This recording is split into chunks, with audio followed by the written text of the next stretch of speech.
হাত থেকে দেশকে মুক্ত করবার জন্য এখন থেকে যা আছে তাই দিয়ে নামতে হবে। আর দেশের জনগণই আমাদের শক্তি, জনগণকে নিয়েই আমাদের এগিয়ে যেতে হবে।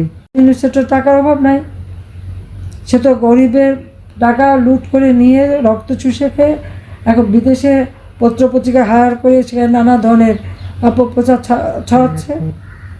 আর যত হত্যাকাণ্ড খুন করে সব দোষ আওয়ামী লীগের। পুলিশ মারে, এটা তো তাদের সমন্বয়ক আসিফ নিজেই বলেছে পুলিশ হত্যা করেছে।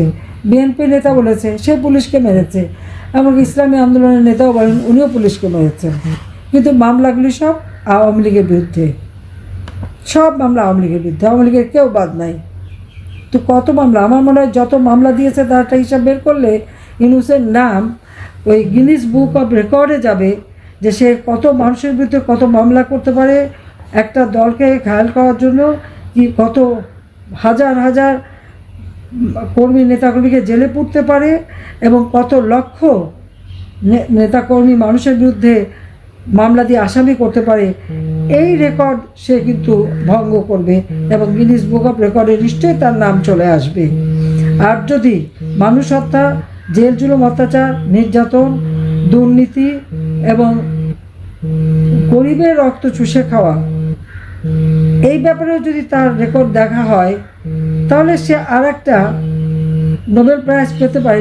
তবে সেই নোবেল প্রাইজের নামটা দিতে হবে অশান্তির নোবেল প্রাইজ, কারণ অশান্তির সৃষ্টিতে ইউনূস চ্যাম্পিয়ন সারা বিশ্বে, এবং বিশ্ব নেতারা কিন্তু তা জানে, এটা বোঝে যে সে দেশ চালাতে ব্যর্থ, দেশ চালাবার মতো তার ক্ষমতা নেই।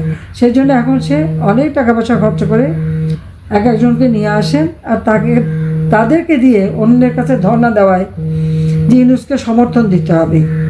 এখানে অনেক হাই কমিশনার আছে, অ্যাম্বাসাডার, তাদেরকে দিয়েও রিকোয়েস্ট করে ইউনূসকে সমর্থন দিতে হবে। কেন? ইউনূসকে নাকি মাথায় করে এনে ক্ষমতায় বসিয়েছে।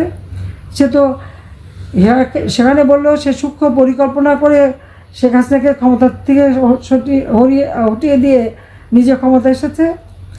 বিল ক্লিন্টনের ফাউন্ডেশনে বললো এটা সম্পূর্ণটাই তার সেই সূক্ষ্ম পরিকল্পনা, অর্থাৎ ম্যাটিকুলাস ডিজাইন করা পরিকল্পনা। কোনো নেতা নাই, ছাত্র জনতা কিছু নাই।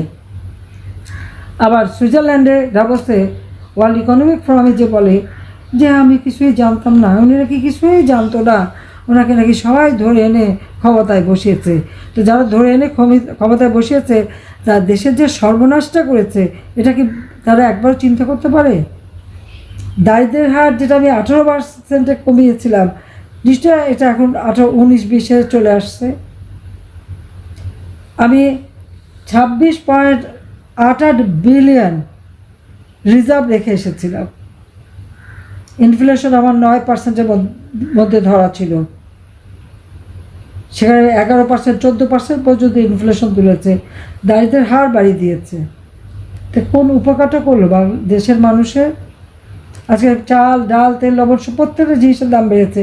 আমাদের শীতকালে এই সময় তো সাধারণত জিনিসের দাম বাড়ার কথা না, কিন্তু তারপরেও সব জিনিসের দাম বেড়েছে। আবার বলে জিনিসের দাম নাকি কমিয়ে দিয়েছে। কমানোটা কি? প্রত্যেকটা মিডিয়া, রেডিও, টেলিভিশন, পত্রিকা, সব জায়গায় ইউনূসের এজেন্ট বসা, এবং তাদেরকে থ্রেট করা হয়, এবং সেখানে মালিকানাও কেড়ে নেওয়া হয়েছে। বাজারে যে টেলিভিশন নিয়ে যাবে আগেই বলে দেয় দাম কমিয়ে দিতে, যদি কমিয়ে না বলে তো ওই দোকানও থাকবে না, লুটপাট করবে, আর টেলিভিশনও থাকবে না, জ্বালিয়ে দেবে। তখন তারা কম করে দাম বলতে বাধ্য হয়। কিন্তু প্রকৃত দাম পাওয়া যায় যখন ক্রেতারা নিজেরা কেনে, তাদের পকেটটা যে খালি হয় সেটা তারা বোঝে। আজকে দিনমজুরের আয় রোজগার নাই, আজকে সাধারণ খেটে খাওয়া মানুষের আয় রোজগার নাই, ব্যবসা বাণিজ্য নাই, একটার পর একটা শিল্প কলকারখানা বন্ধ। এ পর্যন্ত প্রায় 150-এর উপর গার্মেন্টস বন্ধ হয়ে গেছে, ইন্ডাস্ট্রি বন্ধ হয়ে গেছে, শ্রমিকরা বেকার হয়ে মানবেতর জীবনযাপন করছে। আজকে কৃষকরা সেচ পায় না, সমস্ত জমি চাষ করতে পারতেছে না, কি বিদ্যুৎ নাই। আমি তো প্রত্যেক ঘরে ঘরে বিদ্যুৎ দিয়ে এসেছি, বিদ্যুতের তো কোনো কমতি ছিল না। 28,000 মেগাওয়াটের মতো বিদ্যুৎ উৎপাদনের সক্ষমতা আমরা অর্জন করেছি। আমাদের যেটা চাহিদা হতো 16,000 মেগাওয়াট, 17,000 মেগাওয়াট, আমরা তা উৎপাদন করতাম। এখন হচ্ছে না কেন? বিদ্যুৎ তৈরি করার জন্য যে উপকরণ কেনা, সেটা অর্থ তো বাজেটে ধরা ছিল, সেটাকে গেল কোথায়? তার জবাব দিতে হবে তাকে। সে জবাবও তাকে দিতে হবে। একদিকে দেশটাকে লুটে খাচ্ছে, আরেকদিকে খুন করছে, আর সব জায়গায় আওয়ামী লীগের দোষ। আওয়ামী লীগের দোষটা কিসের? আওয়ামী লীগের আমলে এই দেশের মানুষ দারিদ্র্যমুক্ত হয়েছে। আওয়ামী লীগের আমলে এই দেশের মানুষ দুবেলা কেন 3 বেলা 4 বেলা খাবার সুযোগ পেয়েছে। আওয়ামী লীগের আমলে এদেশের মানুষের বিনা পয়সা ওষুধ পাচ্ছে কমিটি ক্লিনিকের মাধ্যমে, চাকরি পেয়েছে, কাজ পেয়েছে, ফ্রিল্যান্সিং করতে পেরেছে। স্যাটেলাইট বঙ্গবন্ধু 1 উৎক্ষেপণ করে দিয়ে মানুষকে আমরা সুযোগ করে দিয়েছি। প্রযুক্তি শিক্ষা দিচ্ছি, সব দিক থেকে দেশ এগিয়েছিল। সারা বিশ্ব বাংলাদেশকে উন্নয়নের রোল মডেল হিসেবে চিহ্নিত করতো। আর সেখানে এরা প্রত্যেকটা জিনিস জ্বালিয়ে পুড়িয়ে ছারখার করেছে। জ্বালিয়ে পুড়িয়ে ছারখার করে বলে গাঁজা বানিয়েছি।